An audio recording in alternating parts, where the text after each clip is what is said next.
Hi guys, അപ്പോൾ നമ്മളിന്ന് പൊതിച്ചോറ് ഉണ്ടാക്കാൻ പോവാണ്. എന്തുണ്ടാക്കാൻ പോകുന്നു? പൊതിച്ചോറ്. അതെ ഗൈസ്, നമ്മളൊരു അടിപൊളി പൊതിച്ചോറ് ഉണ്ടാക്കാൻ പോവാ. നമുക്ക് ഇല വേണം ഗൈസ്, അപ്പോൾ നമുക്ക് ഇല എടുക്കാം. വാഴ നമുക്ക് തന്നെ ഉണ്ട് ഗൈസ്. അപ്പൊ ഇല സെറ്റാണ്. ഇനി നമുക്ക് പൊതിച്ചോറ് ഉണ്ടാക്കാം. അപ്പോൾ നമ്മൾ ആദ്യം തന്നെ നമ്മുടെ വാഴയിൽ നമ്മളങ്ങ് വാട്ടിയെടുക്കുന്നുണ്ട് ഗൈസ്. എന്നാലല്ലേ നമുക്ക് നേരെ അടിപൊളിയായിട്ട് മടക്കിയൊക്കെ നമുക്ക് പൊതിഞ്ഞെടുക്കാൻ പറ്റും. എന്നിട്ട് നമ്മൾ നേരെ ഒരു ന്യൂസ് പേപ്പറിൻ്റെ മുകളിലോട്ട് അങ്ങ് വച്ചു. നമ്മുടെ ചോറ് ആദ്യം അങ്ങ് ഇട്ടു. അടുത്ത് നമ്മൾ അടിപൊളി ചമ്മന്തി അങ്ങ് വെച്ച്. ചമ്മന്തി ഇല്ലാതെ എന്ത് പൊതിച്ചോറ്. അതിനുശേഷം നമ്മുടെ അടിപൊളി പൊരിച്ച മീനും.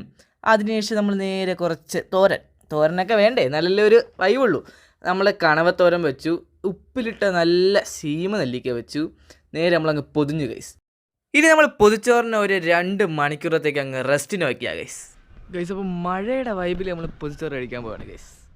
ഫ്രണ്ട്സ്, അപ്പോൾ മഴയുടെ ചെറിയൊരു വൈബിൽ നമ്മൾ നമ്മുടെ പൊതിച്ചോറ് അങ്ങ് തുറന്നപ്പോൾ മണം ഒരു രക്ഷയില്ലായിരുന്നു. പ്രത്യേക ഒരു വൈബ് തന്നെയാണ് ഗൈസ്.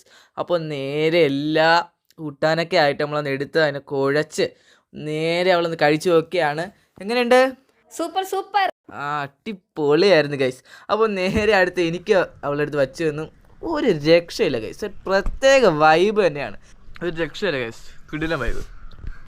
അപ്പോൾ ബൈ ഗൈസ്.